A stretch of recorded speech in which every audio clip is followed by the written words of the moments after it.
Good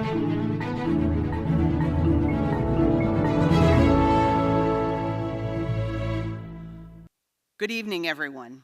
I am Lee Ingalls-Softly, she, hers, and I currently serve as the Dean and President of Maine Law, Maine's one and only law school. And I am delighted that so many people were able to be here tonight despite the weather, which held out for us until today. Didn't seem fair. Before we begin, I want to thank a couple of people who have been incredibly helpful. Meryl Troop, Sid Pollard are going to help this evening. I am so grateful that they are with us this evening. We also, from Maine Law, the one and only law school in the state of Maine. And by the way, the application to Maine Law is right on the website. Erin Jackson, where are you, Erin? There? Yes, thank you. Justine Satterthwaite, my fabulous executive assistant. We do whatever she tells us to do. Rob Pareca, where are you, Rob? Did you, there you are, Rob, thank you. And Chris Haley.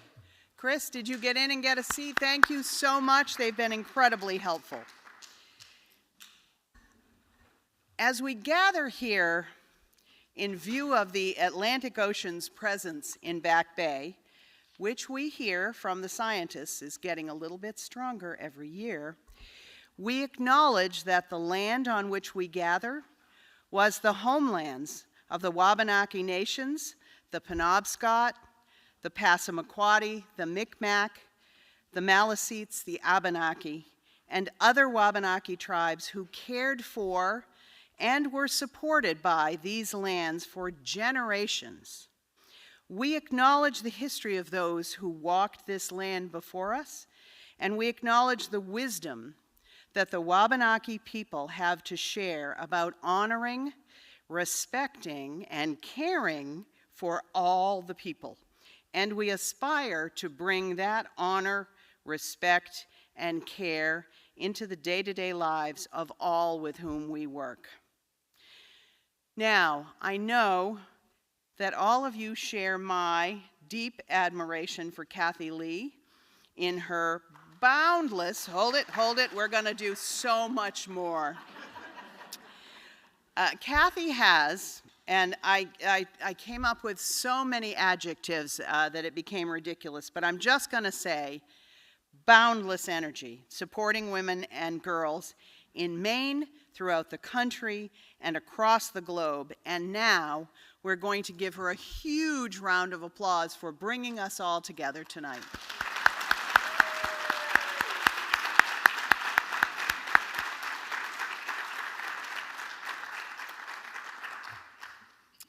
Tonight marks the 13th Justice for Women lecture.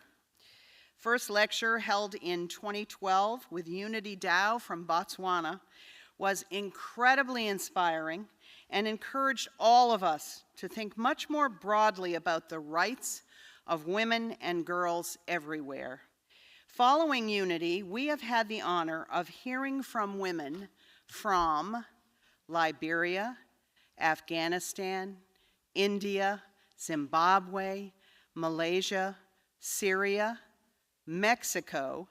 We were going to hear from the Sudan when COVID hit, Greenland, Alaska, Russia, the United States, Uganda, and Brazil. And tonight, you will hear from two amazing women who have come here from Kenya to talk about fighting for the rights of women and girls who are challenged with disabilities. It has been an extraordinary set of lectures, and once again, we are going to give a round of applause to Kathy, who is bringing these fabulous people to us every year.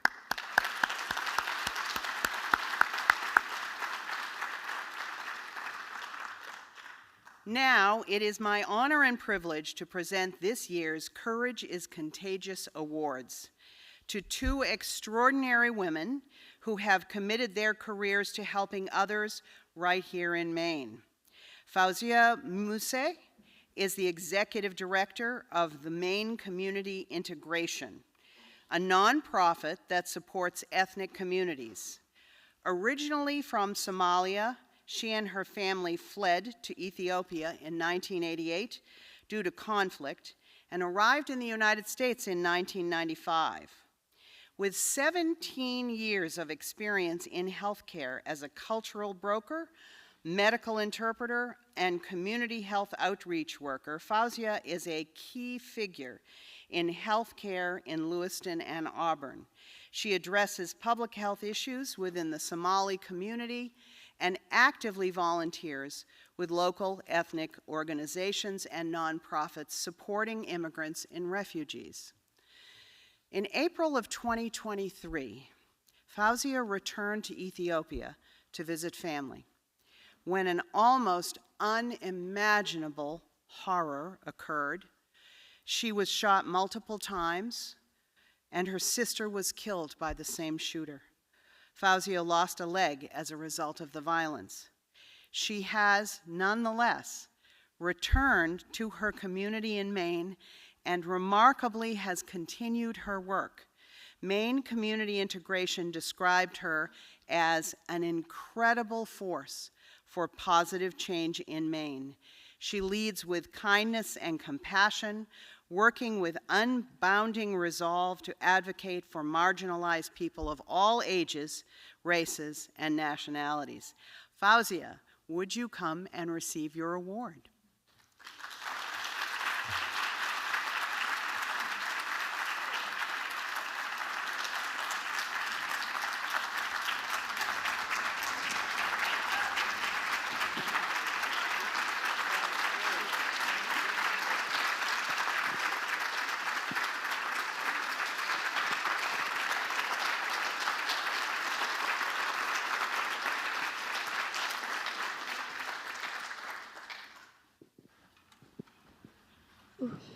Thank you. I wanted to say so much, but can you hear me? Okay, all right. My name is Fauzia. I am from Somalia. I'm a mother of 5 kids. Tonight, I wanted to say so much, but I just want to say thank you to God, my children who are here, my family at MCI, everybody in Maine, people in the state of Maine, Maine Medical, my family back home. I have so much to say, but I don't know how to say it without sounding so crazy. Maine made me feel welcome. When I got injured October 25 of 2022, the same day the Lewiston active shooter took place last year, it was my anniversary when the Lewiston shooting happened. I also want to honor the 18 innocent people who lost their lives too. I want to say thank you to everybody in the state of Maine and all the hospitals, people who came all the way to get me in Ethiopia. It took a lot of effort for me to be alive today. It's a teamwork. I know I'm getting an award that says courageous, but you can't be courageous by yourself. It took a team effort, and it took everybody here in the state of Maine for me to be courageous, to be here tonight, to accept this award. So thank you very much.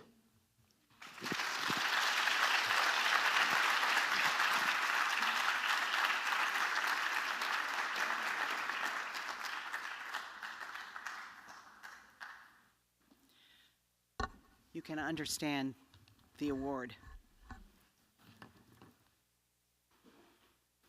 Our second Courage is Contagious Award winner is known to many of all of us, that's too many words, many of us, for her commitment to advancing the rights and treatment of people who are challenged by disabilities.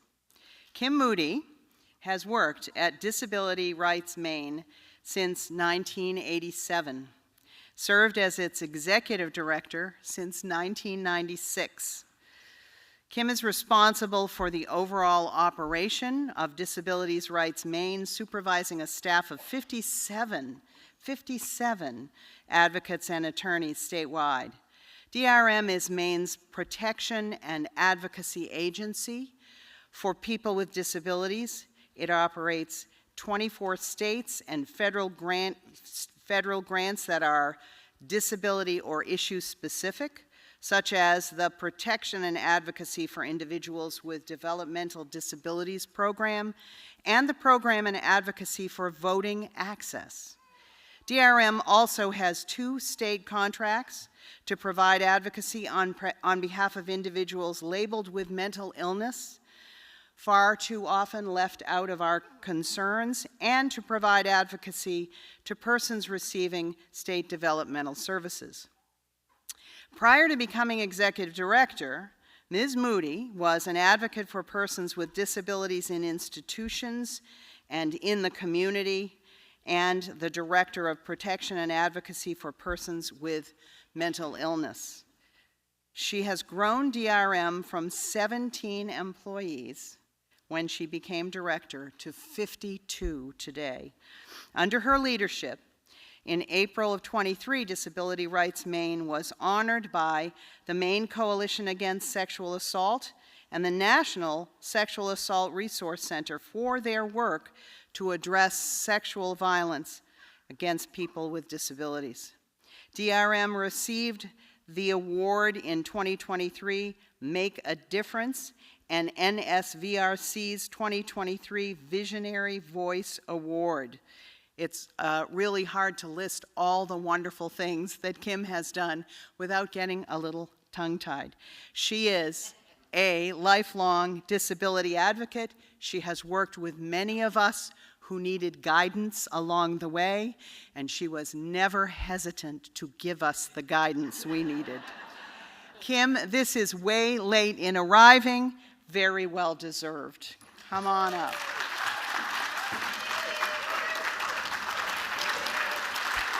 Thank you, Chief Dean Softly. I am so sorry about the boring bio. I learned a lesson tonight. Thanks for jazzing it up a bit at the end. I really just want to say thank you to Chief Softly, to Kathy Lee, to the law school for recognizing my work. It is work that I would have done anyway. I didn't do it for an award, but I am so honored to be here tonight with all of you. I am so thankful. I am privileged to be able to run Disability Rights Maine. I have been there for 37 years. We are one of 57 such agencies across the nation and the territories, and it's been a privilege to work with the most passionate, brilliant group of lawyers and advocates, including Sarah and many others here, I think, tonight. And so I thank you guys for coming. I thank Juliet and Maria for coming all the way from Kenya and spending a whole week with us. It has been fabulous. So thank you, thank you, thank you.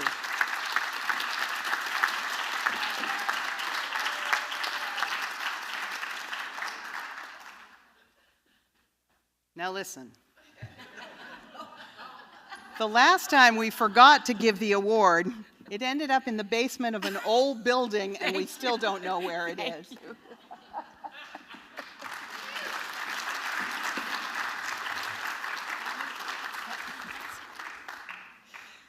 Sorry. So now it is my great honor to introduce the introducer. One of my favorite things about this night every year is that we have introductions, then we have awards, then we introduce the introducer who introduces the folks who will speak. In the process, you learn so much about the amazing women in Maine. So, Sarah Squires received her undergraduate degree from Wheaton College and her master's in public policy and management from USM's Muskie School of Public Service. She joined DRM as an intake coordinator in September 2002 and was later named public policy director.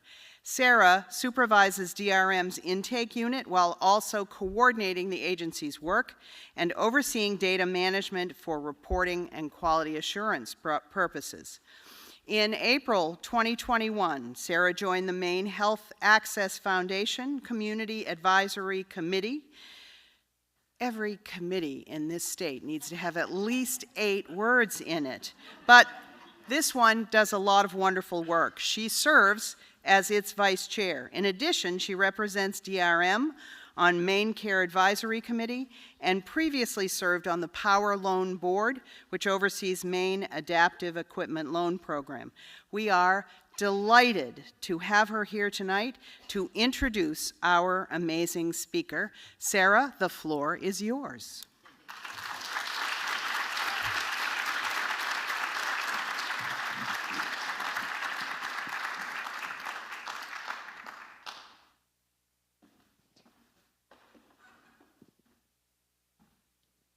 Good evening, everyone, and thank you, Chief Dean President Softly, for that kind introduction.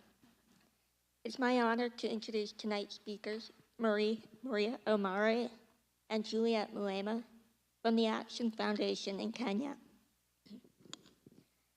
While you've no doubt had the opportunity to read their bios, I want to highlight two sections that I think illustrate the significant impact of their work in advancing the rights of women with disabilities, both at home and internationally. Maria has played a crucial role in various projects and research initiatives focused on inclusive education and the sexual and reproductive rights of women and girls with disabilities.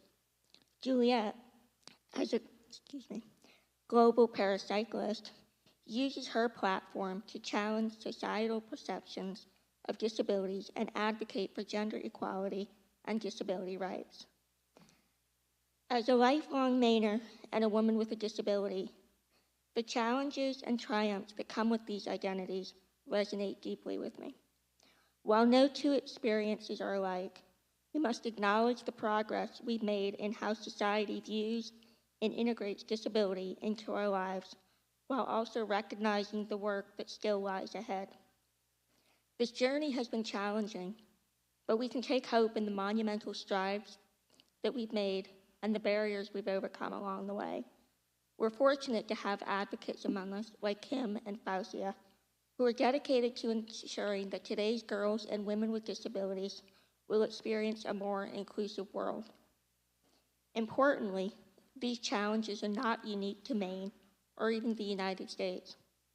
As Maria and Juliet will share, their fight against discrimination and exclusion faced by individuals with disabilities, particularly women, is a global fight, one in which we all can and must be allies.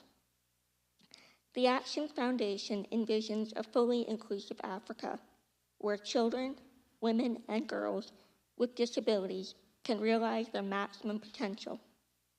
They strive for a world free from violence, exploitation, and discrimination, where everyone has equal opportunities to succeed.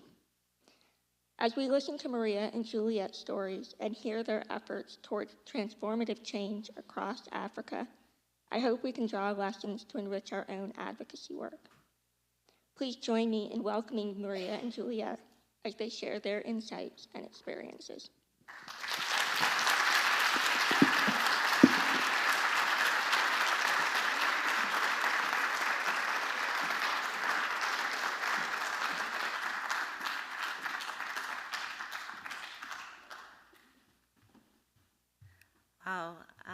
Good evening, everyone, or as we say back at home, habari.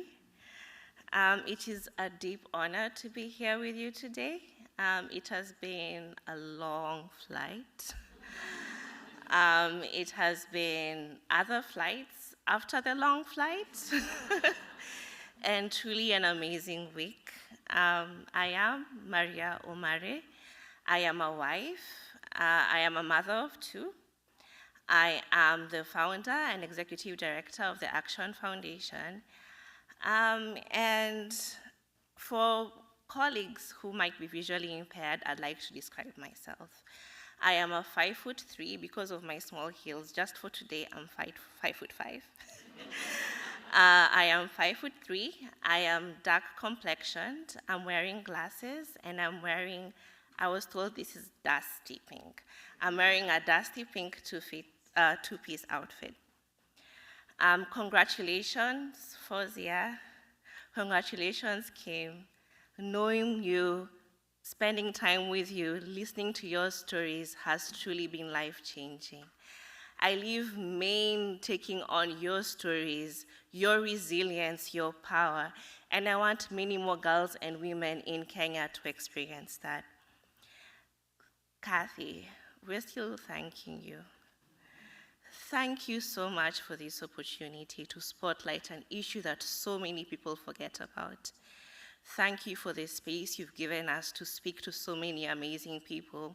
It has been a very incredible experience. Thank you, Masha. You made sure we were fed all week. We were not hungry for even one single moment. You kept us organized. Thank you, Suraya. Oh my goodness, Suraya found me on LinkedIn, so technology. So please, I am Maria Omare on LinkedIn, always happy to connect. Upon recommendation from Women Strong International, who have been funding us for a few years now. And we connected instantly, and that's how I got to introduce Juliet, and that's why we're here today. It has really been an incredible week. Going to Brunswick, and I hope I'm pronouncing it right, and during high school, where the students asked so many brilliant questions, our minds were blown away. We went to Tree Street Youth, and the girls, oh my goodness, the girls are undefeatable. They were surrounded by power, and I could tell they're going to be really amazing women one day. We went to Bates College, and a number of students shared with us so many ideas they have about changing the world, and I'm so sure they're going to do it. We were able to share our stories, and that has led to so many conversations about how we can collaborate with other colleges, and how we can do, and how we've learned from experiences here in Maine, and what we're taking back home. So many people here in Maine, and so many people throughout my career have asked me, so how did you come to this work? So my story stems literally from when I was born. You see, I was born a preemie, and not just a preemie, like just a 1 week or so to due date. I was born at 7 months. My mom reminded me the other day that I could literally fit on the palm of her hands, like I was that tiny. And including the doctors and my own family, my aunties and my uncles, so many people thought I couldn't make it. I seemed to be too eager to come into the world. I wonder why. But I know that I fought. I was in the hospital for more than 2 months. But when my mom shared with me the other day, when she first saw me, she was scared, obviously, because of the complications. But she was in love because she always wanted to have a baby girl. And she knew that was going to come home. She didn't let the doctors' words come to her and make her lose hope. She knew I was going to come home. So when I came home, she thought the worst of it was over, but no. I spent most of my first 10 years of life in and out of hospital. My earliest memory is when I woke up. I went to sleep as a usual 6-year-old, and I woke up in a hospital, in an emergency room with tubes in my nose, with machines beeping, because my mom had sensed as she was sleeping that there was something wrong, and she came and found me, and I was not breathing. We didn't have a car, so she had to wake up the neighbor at 3 in the morning, and yeah, I have to take my girl to the hospital. But thankfully, that wasn't a negative experience. It ended well. But most of my early childhood, I was in and out of hospital. Because of that, my mom was afraid. She didn't let me play with other kids, because just running from here to the exit, I would literally need an inhaler. My cousins used to tease me. My cousin Joanne is here. They used to tease me that, what's wrong with you? Why can't you play with other kids? But they allowed me. That was with so much love. But I was always that delicate child that people always feel sorry for. But besides that, I was able to overcome my breathing complications, and I am now an adult with kids, with a family. So for those who have experienced children who are premature, there is hope. Fast forward to 2012. I had the opportunity, actually 2009, there's another story for 2012. Fast forward to 2009, I had the opportunity to volunteer as a student in Kenyatta University, which is the second largest university in Kenya. I was a trained nutritionist trained for me means first year, but I had knowledge to share in a sporting event known as the Special Olympics in Kenya. So during that event, I saw children come to the camp with very complex disabilities, intellectual disabilities, developmental disabilities. I didn't know that there were conditions such as hydrocephalus, spina bifida. And I remember seeing those moms. In Kenya, we call them lessors. Here we can call them ashul. They were carrying I would say babies, but these were kids who were 12 years old on their back with so much hope, because that sports camp was truly the one place where they felt included, they felt seen, they felt heard. They had food, because it's not always obvious that someone will have a meal in those communities where they lived. So it was really life-changing for them. And it made me sad that they had to wait a whole year to experience that. And I could see, just like my mom, their parents were fighting for their children to have a chance, to not just to survive, but to thrive. So I started something. I started a club in university, and we called ourselves Nutrition in Action. So picture this, nutritionists who are superheroes. So that's how I had it all in my mind. So we contributed $5 each to bring about sporting activities, healthy talks, reproductive health activities in schools, homes, and communities around campus. It was really, really so much fun, until we realized that what we were doing wasn't really making a difference. The children were going to these schools, but their teachers didn't want to teach them. The children were going to these communities, but their parents were neglecting them. On one side, I was really not happy because I was working so hard to raise money, and our volunteers were giving so much of themselves. So when that experience happened, I had a brilliant idea. Like any average 20-something-year-old, I'm going to start something. I'm going to start my own center. And I'm going to prove that as you work with children with disabilities, you can provide quality, you can involve parents, you can involve communities, and it can be a place of love. It can be a place of hope. And it can be a place where they really look forward to. In my head, I had a picture of that boy who sadly died in one of our schools, and the parents refused to come for the body. They say, do whatever it is you want, that's not our child. In my picture, I had that girl who was violated by her uncle, and nothing happened. They were both shipped up country because they have a disability, they don't deserve better. So I was tired of hearing that children with disabilities do not deserve better. So I had $50, about 5,000 shillings, which is a bit less considering the exchange rate.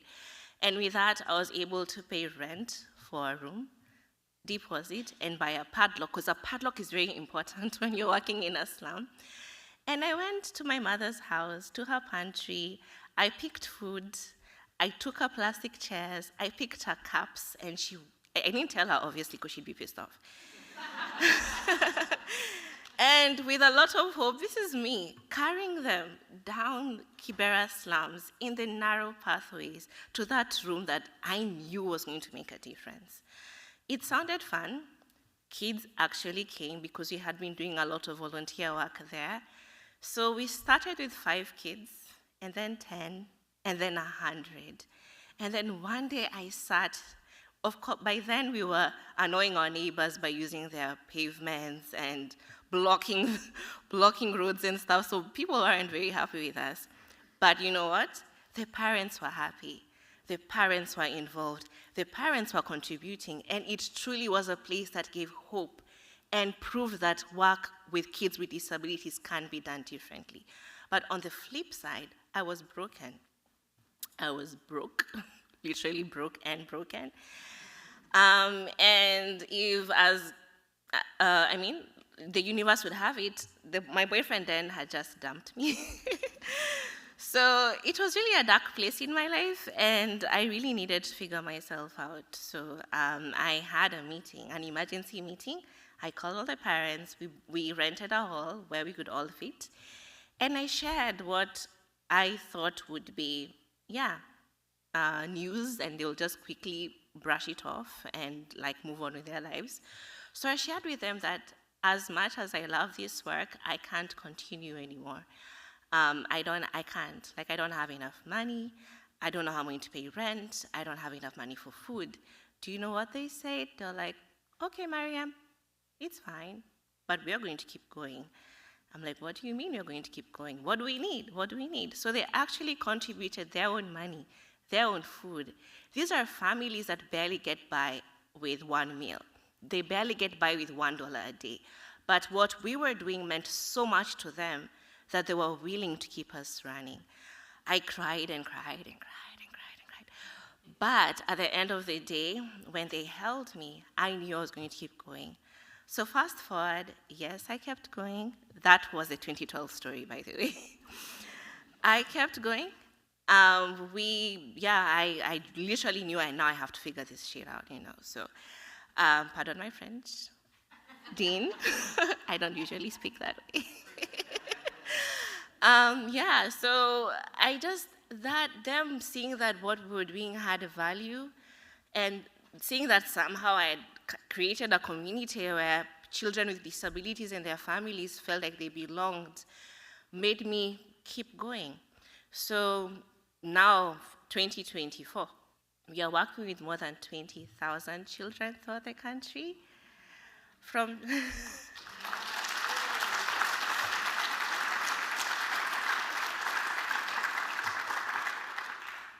being just me, we are a team of 36 people who are really determined to make a difference.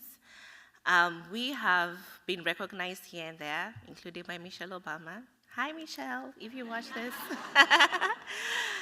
And we're not just doing work directly, we're working with government, we're influencing policies, and we're making sure that schools are accessible, hospitals are accessible, teachers are trained. So we've been able to do a lot of great work that I'm very proud of, not because of, Michelle and other recognitions that we've been able to receive, but because of the impact that he's having, because in Africa, 1 in 5 people are estimated to having a disability.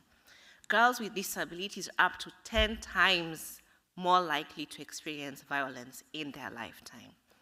Children with disabilities, mostly girls, are denied food in their home. There's infanticide because when a child is born, mostly in the northern part of Kenya and in other places, parents are encouraged to kill the child. Disability is considered to be a curse. Our environments are not accessible. There is no public financing, or not, let me say no. There's inadequate, I'm going to be politically correct. There's inadequate financing when it comes to matters disability. And disability is often seen as a by the way. Once we've figured everything out, then we're going to think about disability. I was really awed to hear that nonprofits, charities, and agencies in the US get funding from government. That is a dream, a complete dream for us here in Kenya.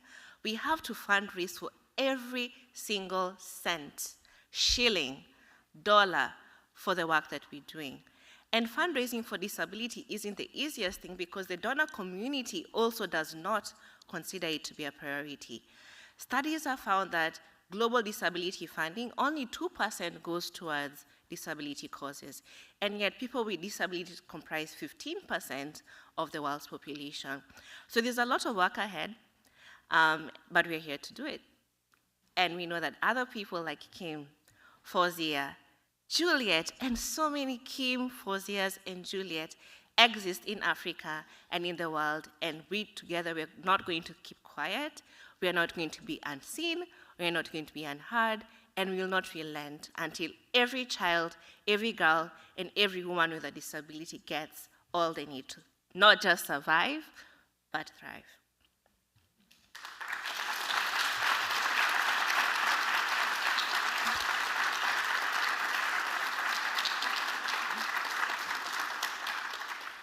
So allow me to tell you a different story. Picture this. It's in the 1980s, and we are in a rural hospital in eastern Kenya. And a girl is born. She is so beautiful. Her family is so happy to see her. They take her home. She has a happy, loving, and supportive environment. But as she goes to school, she realizes she's a bit different. She has to use magnifying glasses to read because sitting at the front of the class just couldn't cut it. Before she knows it, she realizes that she needs to have eyeglasses. And she goes to so many opticians, but the eyeglasses are not working. Only up until she was told that you're losing your sight slowly. So the girl that I'm about to introduce is now a brilliant young woman. She's not only an award-winning Paralympian and cyclist, she is also a powerful women and rights advocate. She is a sustainable human development expert. She is passionate about the empowerment of women and girls. I am honored to work alongside her, and I am really excited to have her share her own story. So join me in welcoming Juliet Mwema.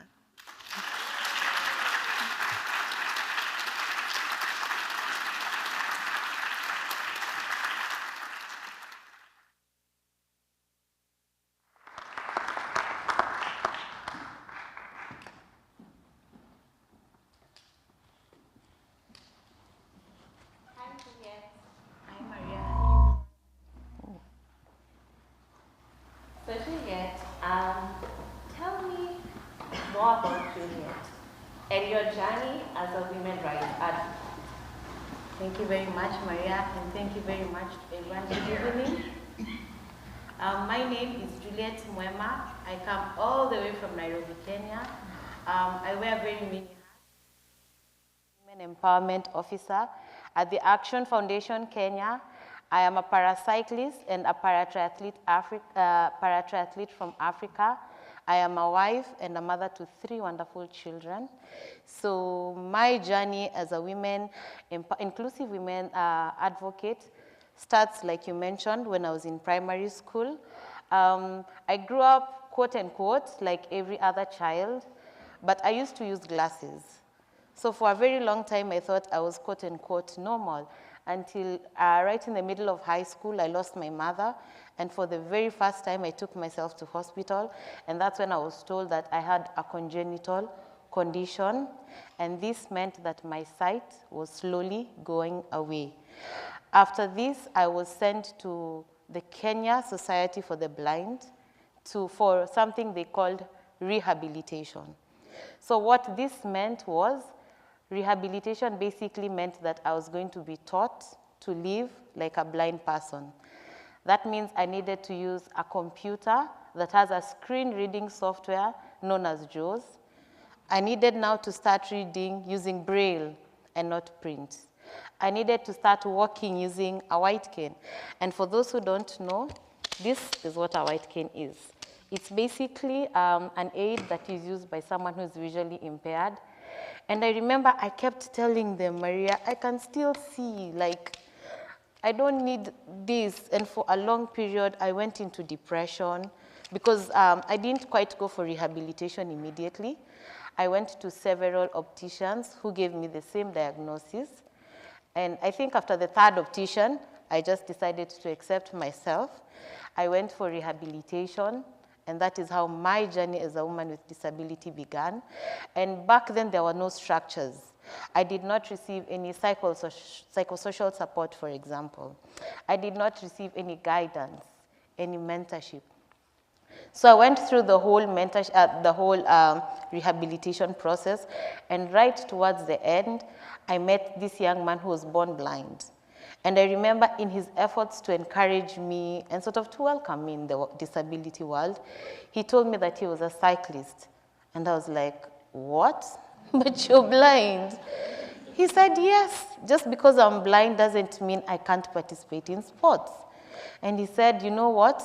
How about you join cycling? And when you join, make a statement. Like set a goal what you want to achieve when you join cycling. And I remember saying to myself in my heart, I want to be the first para-cycling champion from Kenya. But there were so many challenges. Like I remember the first challenge is I did not have a bike.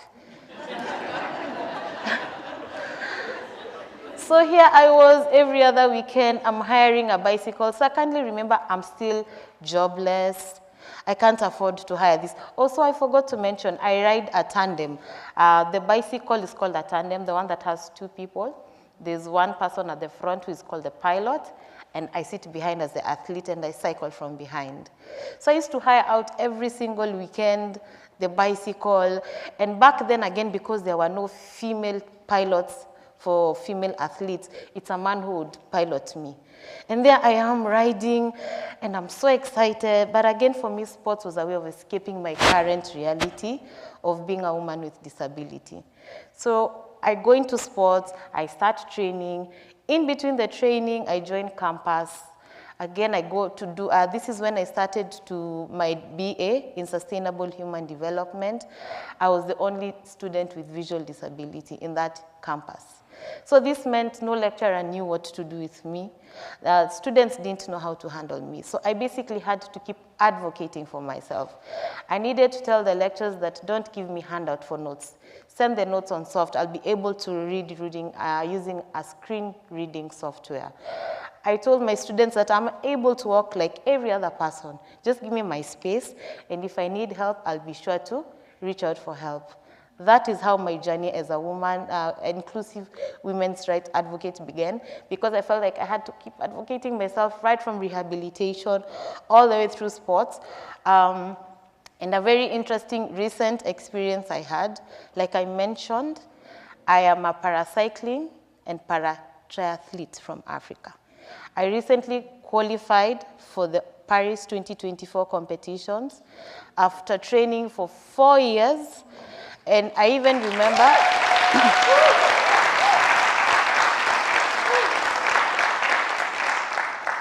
one of the qualifier events I went when I was 6 months pregnant. And I had to hide my pregnancy. Why? I was afraid if they knew I was pregnant, they're going to kick me off the team. So I had to wear a really baggy jersey.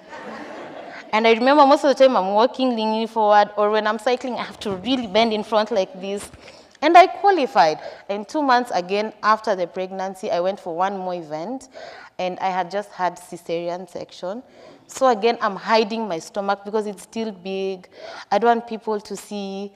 And I went to Egypt and I qualified. But guess what? I didn't go. Why? Because the government normally allocates money for equipment. And like I said, I ride a tandem. So I needed a specialized tandem that is competition worthy, which is supposed to be bought by the government. But because of misappropriation of funds, I did not go. And oh my God, this is 4 years of training. There's a pregnancy I hid. There's a CS after, and I was crushed. And I remember Maria calling me and saying, she tried to talk to me. She's like, how are you doing? And I told her I'm done now, like I'm done with sports. And she said, don't. I remember she said, why don't you reach out to Kathy, since you're still going for the Justice for Women Justice event, why don't you talk to her? And I said, no, I don't even know who she is, so there's no way I'll reach out. So long story short, I think after talking to Maria and 2 other girls who said that they look up to me for mentorship, I have been a role model to them, I said I'm not going to quit. So this time I decided if this bike was a barrier, in preparation for the Commonwealth Games, this time I'm going to fundraise for my own bicycle. And guess what? Milano Cortina 2026, I'll be there.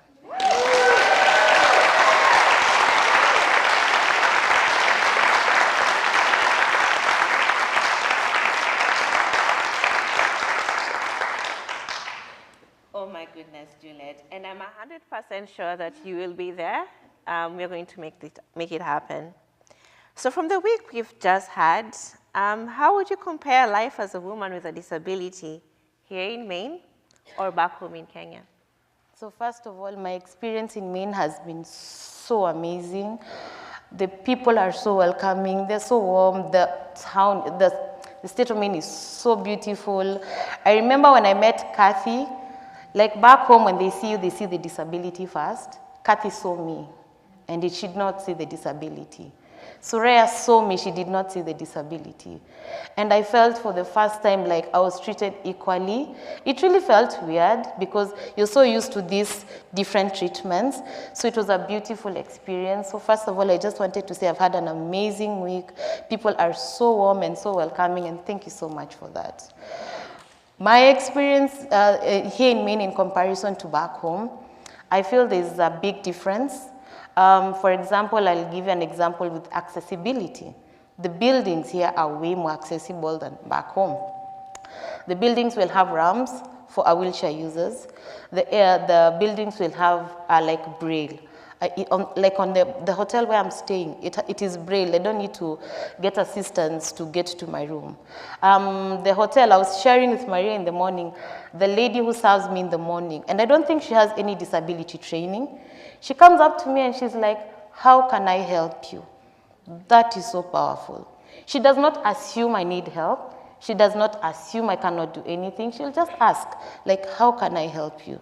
So there are a lot of differences, like I was mentioning, the buildings are way accessible, the transportation is accessible, the pathways are more accessible than more at home.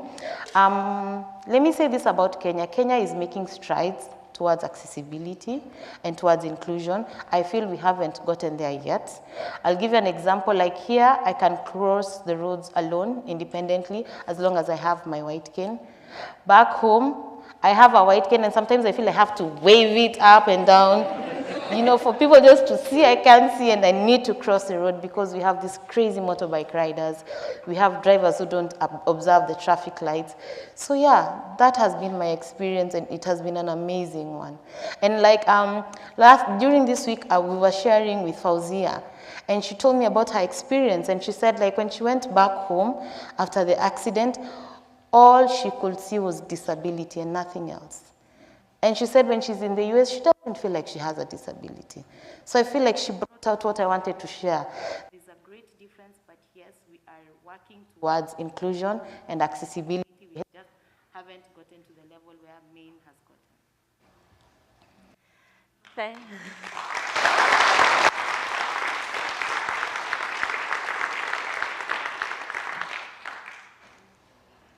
So how did you end up being the Women and Adolescent Girls and Women's Empowerment Program Officer at TAF? So we call the Action Foundation TAF, just for those who don't know. So I'll go back a bit to my story. Right after I joined campus, I'm studying and I'm cycling. A friend of mine who is totally blind, who has been an amazing friend to me, tells me about this mentorship program that is tailored for women and girls with disabilities from the informal settlements. And I think I almost cried because I was like, there's actually someone who's thinking about women and girls who have a disability. So long story short, I was enrolled as a mentor in a mentorship program, which mentors, this program has older women with disabilities that mentor younger girls with disability. So I was a mentor for I think around a year. When the position was advertised, I applied, went through a very tough interview, qualified, and I got the job. Yeah.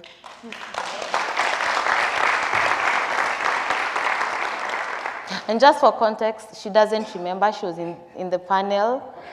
And she actually asked me to talk about the organization. So as I was proudly talking about it, when I saw her smile, I said, the HR is happy with me.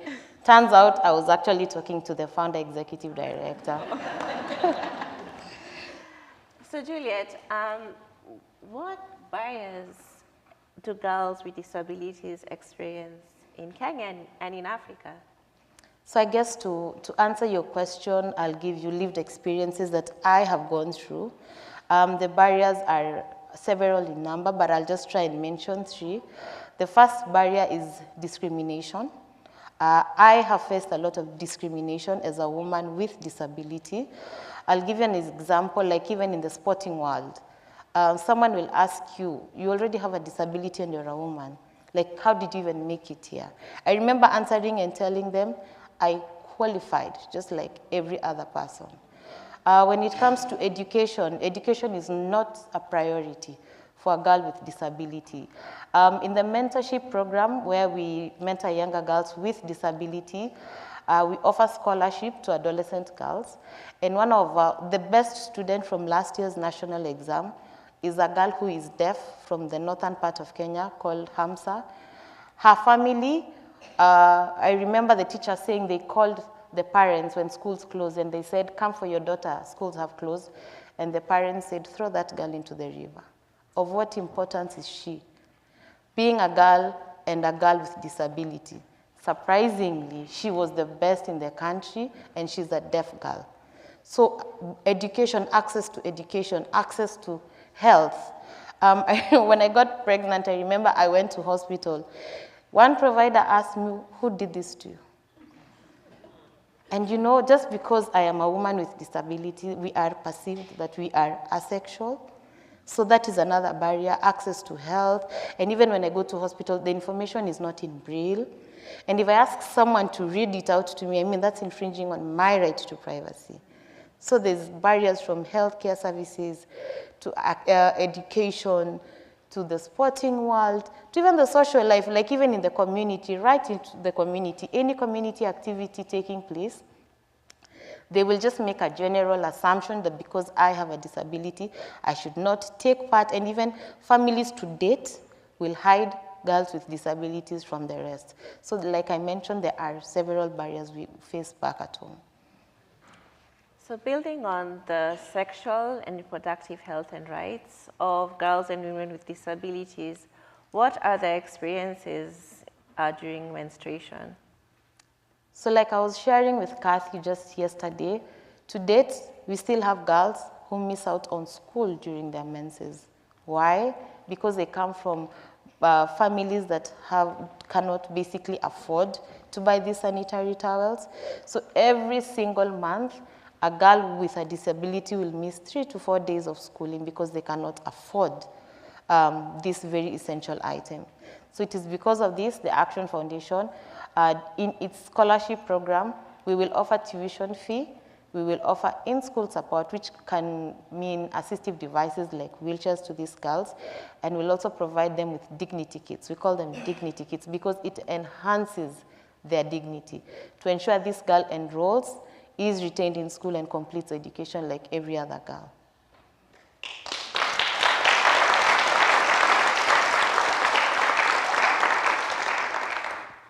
So let's imagine 30-something years ago, before you were born, and you had a magic wand, and you could turn back time, and you would not acquire your disability. So you had the choice of coming back without visual impairment. Would you do it? Good question. I guess a lot of people will be expecting me to say yes, but I still choose to come back the way I am. Why? I have experienced so much growth, so much empathy because of the nature of my disability.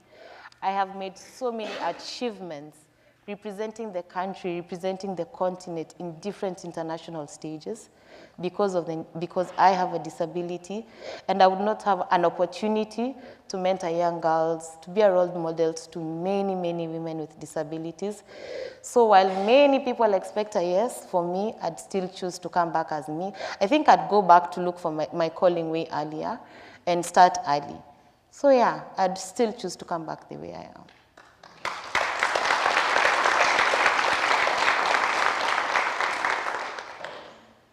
So Juliet, imagine Hamza before she joined the mentorship program. So what did you tell girls like Hamza and other young girls with a disability who are struggling to find their place in society? I think for me, I would tell them, like them, I have gone through the same challenges. I have gone through the same experiences, faced the same barriers, and my advice to them is to just keep on keeping on. Like someone once said, if you can't run, walk. If you can't walk, crawl. Whatever you do, don't quit. If I could go back, I would tell myself, don't quit, because at some point, Actually, in many experiences, I really wanted to quit. And to me, talking to Hamza, talking to any other girl with disability is talking to a younger version of me. I would tell them whatever it is they do, they don't quit, they keep holding on. And I would also let them know that I and many other women with disabilities have gone through similar experiences and we still came out. I would want my experience, my achievements to hold out light. Like if someone is going through a tunnel and they see me at the end, even if they fall, they always get up knowing that there's someone at the end of the tunnel.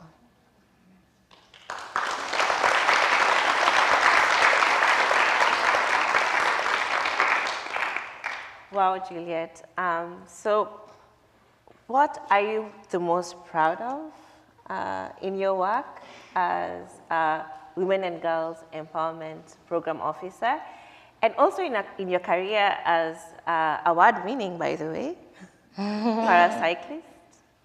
So 2 things. Okay, there are very many. I'll narrow them down to 2. As in my role as the Women Empowerment Program lead, I think confidently I can say I have the most achievements.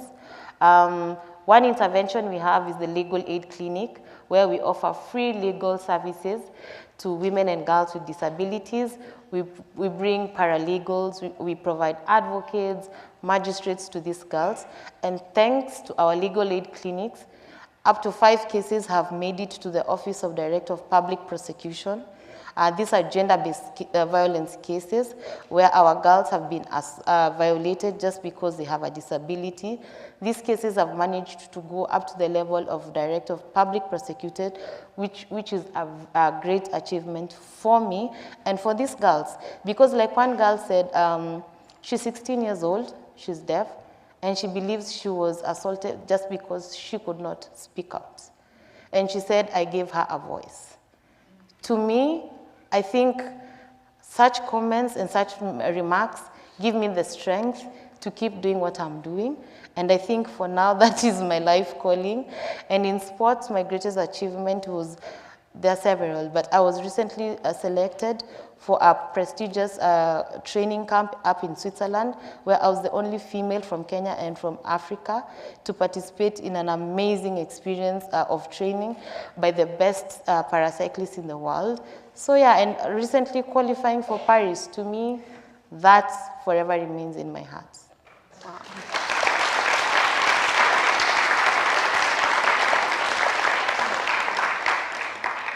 Juliet, in case you didn't know this, I am your hugest fan.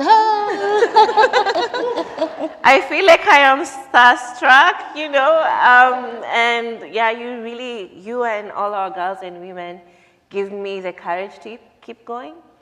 So what are your dreams? Like, it's been said that girls with disabilities have to work 10 times as hard to get half as far. So when you see the Women and Adolescent Girls and Young Women's Empowerment Program, where do you see it in the next 10 years? I see a program that advocates for women and girls with disabilities. And because of this program, I'm seeing a more inclusive world.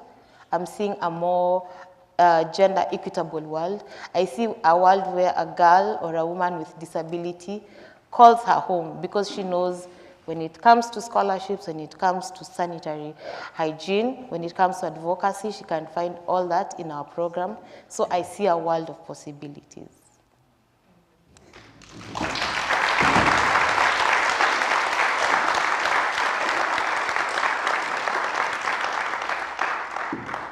I'm going to join you. So we leave a little time for questions from the audience. But before I do, join me in thanking these 2 amazing women.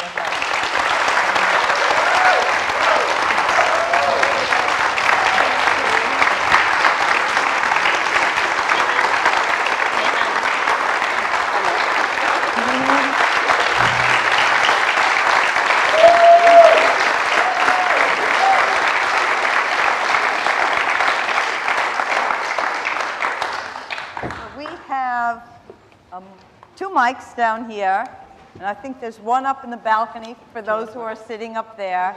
and we'll take your questions. So just come down and put your questions to Maria or Juliet or to both of them. It's Margaret. Hi, Juliet, Margaret. Hi, Margaret.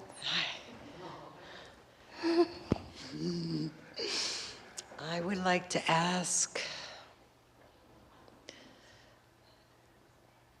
I know you've acquired inspiration, ideas, tools, things, connections, resources that you can take home, but what would you give us for advice that we would need to help ourselves too?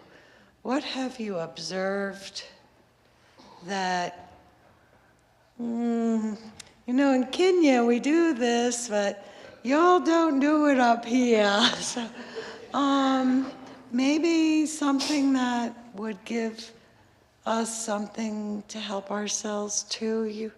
I'm very interested in your ideas. Thank you. So thank you very much, Margaret. I forgot to mention we had an amazing time with you. Before I answer your question, I forgot to mention that at some point, right after rehabilitation, I went to study psychology because I felt the need for the psychosocial support I needed as a woman with disability, but generally for also persons with disability. I also felt like I was not understood, I did not have support. So for me, what really worked, because later on I went through therapy, I think for me right now what would really work is therapy. Psychosocial support has been great. It has really been a tool that has helped me journey in the journey of being a woman with disability, being a first in very many areas and having to figure out a lot on my own, reaching out to peer support. There are women with disabilities in different areas, like say for example in sports, but in different sports. I would reach out to them for strength because the experiences are the same, but the context is just a bit different. I'll tell you, Margaret, listening to you and listening to your story gave me strength. It also encouraged me in my way, in my own way. So a lot of group therapy, psychosocial support, and whatever it is that works for you, just don't stop. Yeah, because different things work for different people.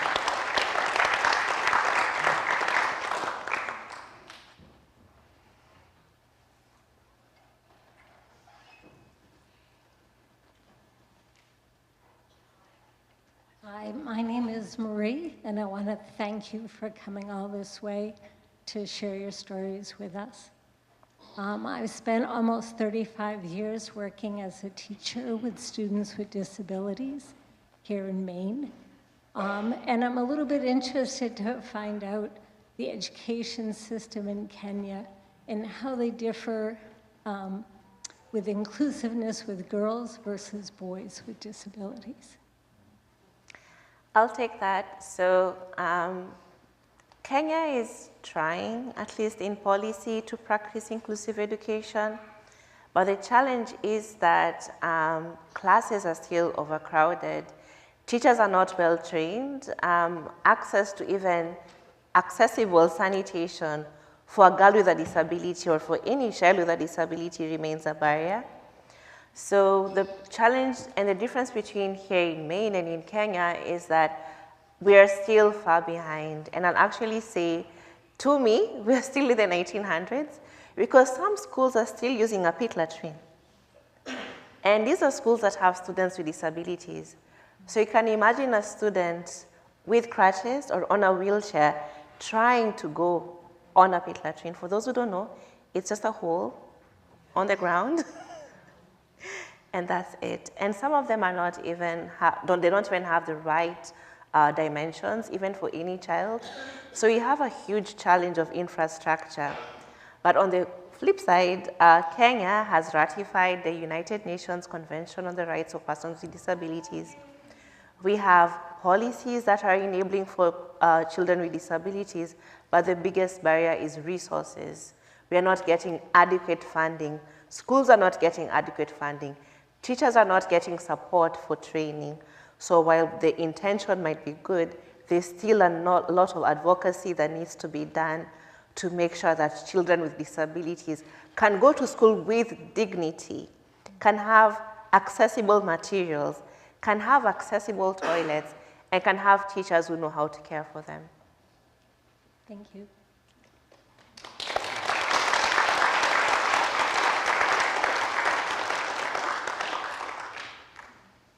Hello, my name is Elizabeth.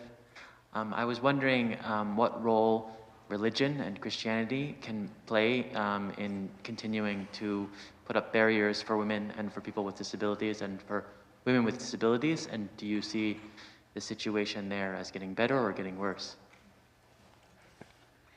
I can start, and then Juliet, I know, has a lot to contribute. There's something that is called faith-based healing, where when a parent discovers that their child has a disability, their pastor will convince them that if they contribute a certain amount of money, the disability will be paid for and go away. In the traditional setup, there is traditional healers who would use really derogatory ways to heal a child because they have a disability.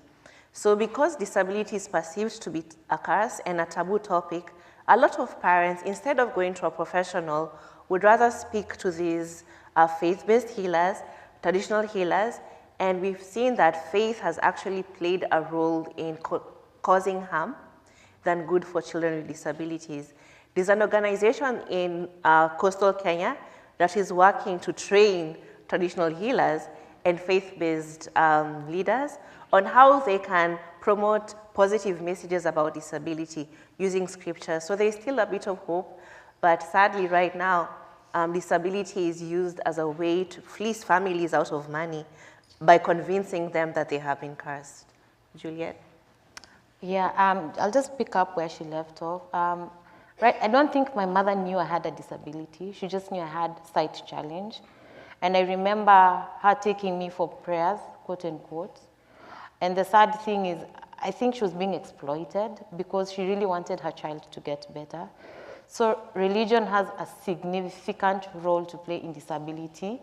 I was just sharing, Fauzia was sharing with us just this week about how religion has helped her. After the shooting, this one time she was really struggling to go up some stairs, and she just paused, and she says, in Muslim, you're just taught to give thanks, even in bad times. And she looked to the leg that was shot, and she said, thank you for the many years that you carried me. And she said that at that point, she was grateful, thanks to religion, to go through what she was going through. So like I said, religion plays a very significant role. It all depends on the perception. There's a lady, the one who introduced me to the mentorship, she's a strong believer, she's a Christian. And she told me there's a scripture that says, all things work together for good for them that believe in God. So I thank God for her because she took it positively. So yeah, I don't know if there's a really conclusive answer, but it plays a very significant role, not only in disability, but in all aspects of life. Yeah. Thank you. Thank you.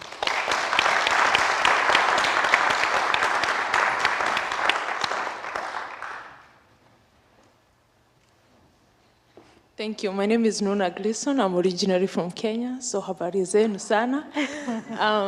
My question is, I heard you're going home with a lot of resources, and you've also learned a lot from Maine. And I'm just wondering, what is one thing that you want to see for your organization? Knowing where I come from, I know I can tell how the hardships are there, and how can somebody in this group who would like to support you, where they can find that information, and how would you like us to support you?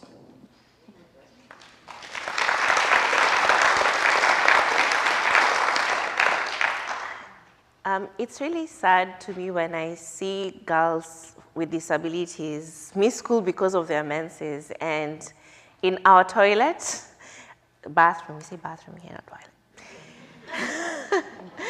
in several bathrooms in public spaces here in Maine, there were free pads everywhere. Like, there were free pads.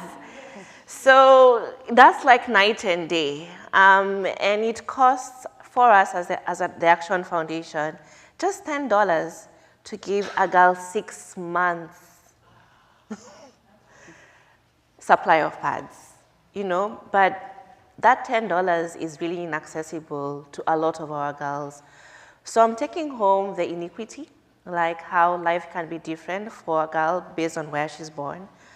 But I'm hoping that with the connections we've made, people in this room, we're able to continue conversations and we can get support, at least for the most needy or challenging things that we have difficulty fundraising for, because periods don't stop because of poverty, you know? And every other girl, I believe every girl really, that's like me as a woman, it's really a lot of indignity when you have to use a piece of cloth, or when you have to use mattress. Or in rural Kenya, some girls in Marsabit, northern Kenya, even have to go to a hole dug on the ground because they're on their period. So if I would change one thing through our efforts is to see that every girl with a disability, every girl really, not just with a disability, can have her periods with dignity.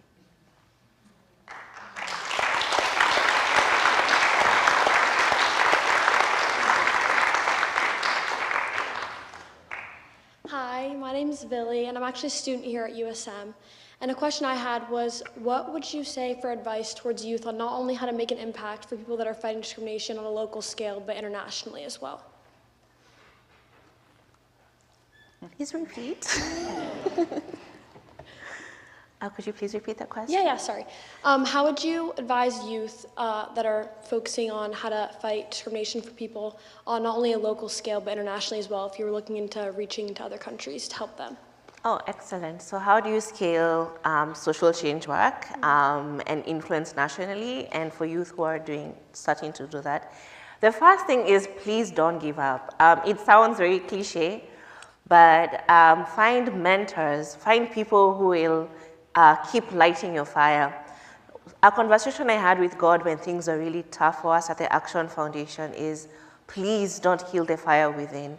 Because once that fire dies out, that's the end. So for youth who are looking to bring about change at a larger scale, start by doing it really well in your community. Find mentors who you can look up to. Create a vision board. I have a vision board for everything. And when I got married, now my husband has a vision board for everything. So have a vision board. Like right before we started our first center, I drew it when I was in campus, and I knew that is something that I really wanted to have, and that came to pass. And now we have a vision of a Pan-African innovation and community center that people from other parts of the continent and from within Kenya can come and innovate to create solutions for African children that can actually work for them. So that's our dream within the next 3 years that we want to achieve, and we are having a growth campaign for that, seeking out donations for the same as well. So yeah, put it down. Do not underestimate the power of a vision that is written in your iPhone, in the notes, as long as it is written and you really believe it, you can truly achieve it. And mentorship. Surround yourself with people who believe in you and who can keep lighting that fire. And that fire can become a giant furnace that can take over the country like us. Thank you.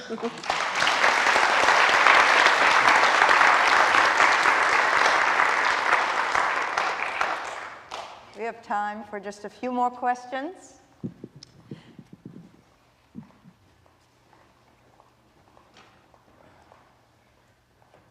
Hi, I'm Rose.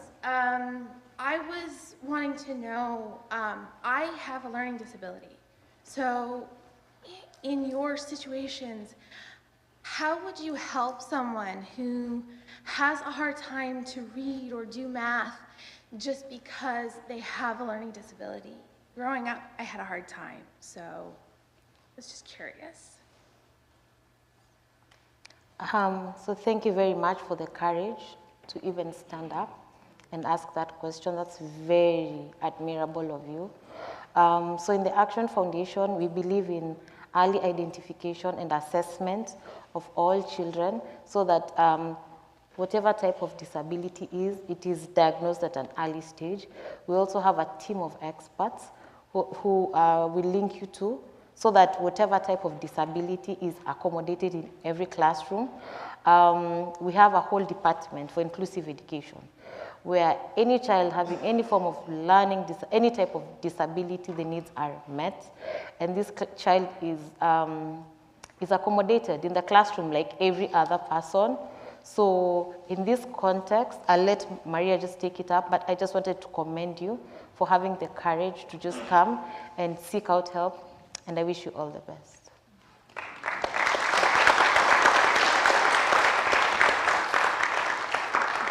So even in our country, we have learners who have different types of learning disabilities. We have learners who are dyslexic, who have dyscalculia, who are unable to, and actually we have a learning crisis in Kenya where more than 70% of children in public schools cannot read and write, especially in hard, difficult neighborhoods that have low resources. So there are different nonprofits that have different initiatives, but within the Action Foundation, we are trying to make it fun. We are just finalizing a storytelling application with Microsoft, where children with disabilities, with and without disabilities, can learn in an accessible format through animations, through Kenya Sign Language, through games. So once that's out, we'd be happy to share it. 2 more questions, Kim, and then we have someone up in the balcony. Oh, great. Thank you. Well, thank you for mentioning the idea of praying away disability, too. We've talked about that a little bit. Society assumes we want to be healed, and we don't always want to be healed. We are just people who want to be people and want all the same things as everyone else, right? But we've talked about that. I've heard you say a couple of times this week, or mention a couple of times this week, and I don't want to lift up shame for sure, but I'm wondering what, if anything, has been the movement in Kenya or on the continent with regard to this issue that families have babies born with disabilities, and you've said a couple things. One, they're encouraged to let them die. You've said also, I think in our talks, that they don't let especially their daughters with disabilities be educated, especially if they've got another kid in the family that they'd rather spend those resources on. And I'm really curious if there's been any change over the last 20 years, or if you see any movement coming in the future. Any hope, I guess. Yeah, so we are talking mostly about social stigma and families not supporting children with disabilities, especially girls. It really does sound gloomy, and yeah, it still is really gloomy. There are few organizations that focus on disability because it's considered not sexy, you know? It is hard work, really, because once you start supporting a child with a disability, you literally have to support them through their life cycle. You have to make sure they're having assistive technology. You have to make sure they're getting therapy. You have to make sure their parents are supportive. You have to make sure their communities are supportive. And not many people are willing to do that work. So I can barely count in my hands that many organizations that have this holistic focus. So there's a lot of work to be done. There's a lot of work around family acceptance. There's a lot of work around resourcing, government facilities even being accommodative for children with disabilities. So we still have a long way to go, but they're really amazing organizations that are doing the work, and I'd encourage all of us to support them.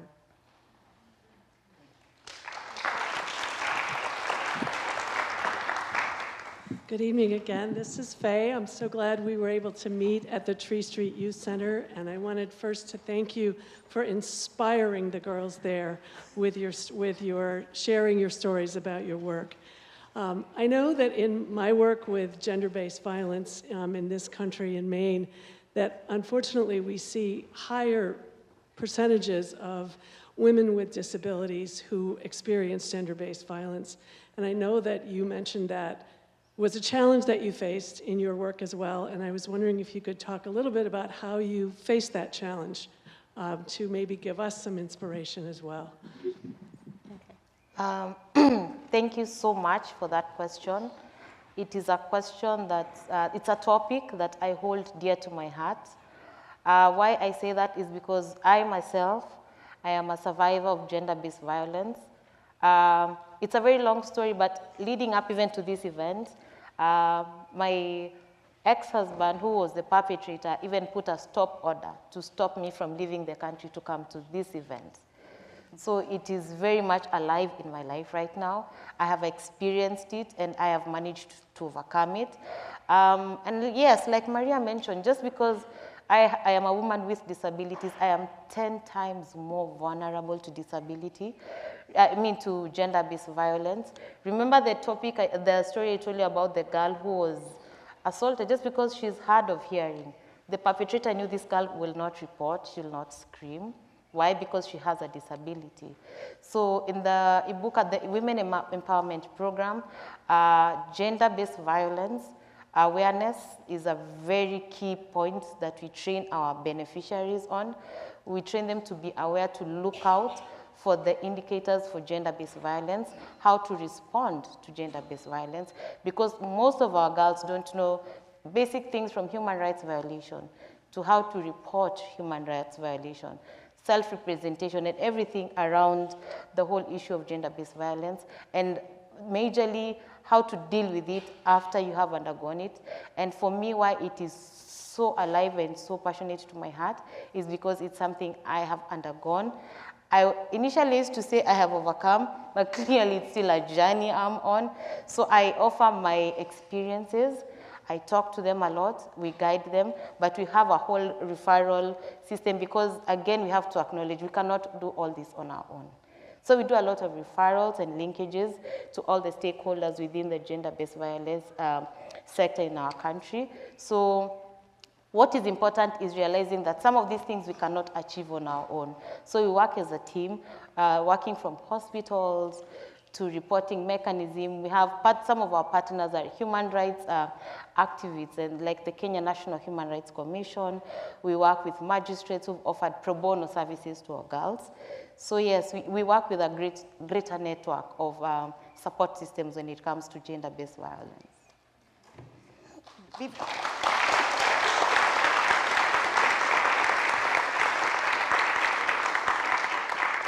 Before we end the evening, which we will do in just about 2 minutes, I want to ask you again to join me in thanking Maria and Juliet for the work that they do and for coming here and sharing this week with us.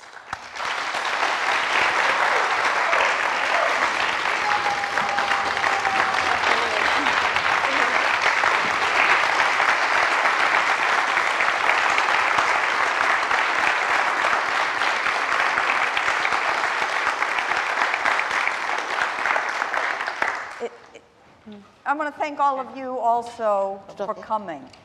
I want to thank the Dean for continuing to be a committed supporter of the Justice for Women program.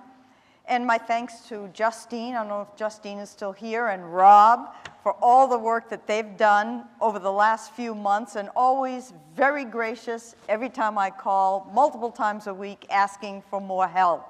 So thank you. We wouldn't be here and we wouldn't have this program if it weren't for your support. Thanks also to Sarah and Chris, who in their own ways have supported us as well. Soraya, who is in the back, she's the one with the baby. And yes, over there. Who has worked behind the scenes for Justice for Women for several years, but this is the first time she's actually been here to experience it. So thank you, Soraya, for everything you've done. Marcia Sikowitz, Judge Sikowitz, who comes every year from New York City, spends the week with me, and as I said, she makes sure our speakers always get food, because if it were up to me, they'd be going hungry with all the talk that needs to happen. Thanks to Mercy Hospital, who's our primary supporter this year, the Maine Monitor and the Portland Press Herald for helping us get the word out, and all the community partners who hosted Maria and Juliet all week long. We started with a panel discussion with 3 women, several of whom are here tonight, women with disabilities who shared their experiences and really gave us a little bit of a sense of what their lives are like, and with advocates and allies. We went to Deering High School where there were several hundred students who were in for the first time ever. We've been going to Deering since this program started. They included classes of kids with disabilities in the program. There were 2 of the 3 students who interviewed Maria and Juliet on the stage were girls with disabilities, and it was very moving, and they were so engaged in the conversation.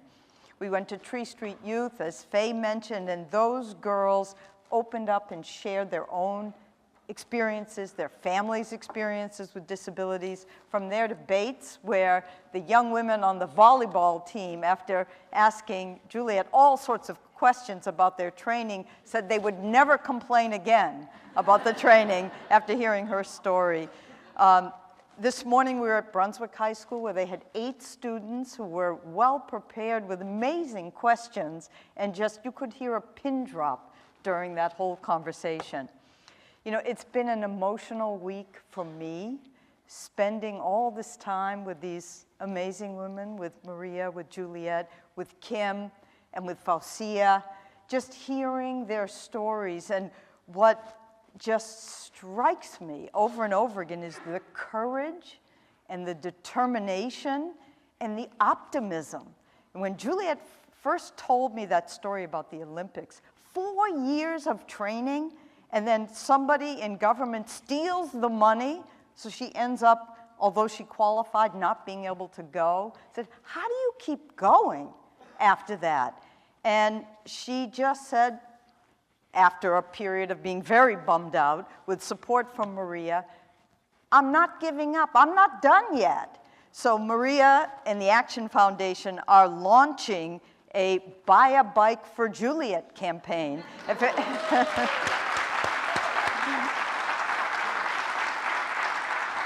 And if anybody wants to contribute on the way out, Soraya will take your money for Juliet's bike. Also, just hot off the presses, Maria wrote a book called Reclaiming Power, and it tells the stories of 6 of the women from the Action Foundation. Juliet is one of them, and if anybody wants to make a donation, they can go home with their signed copy of the book. Lastly, I just want to tell you that we will be moving Justice for Women back to the spring. Thank you, Dean. So we won't do it this year, but in March of 2026, we will be back and hope to have all of you continue to support us financially and with your presence so we can keep this program going and make it permanent. Thank you and good night.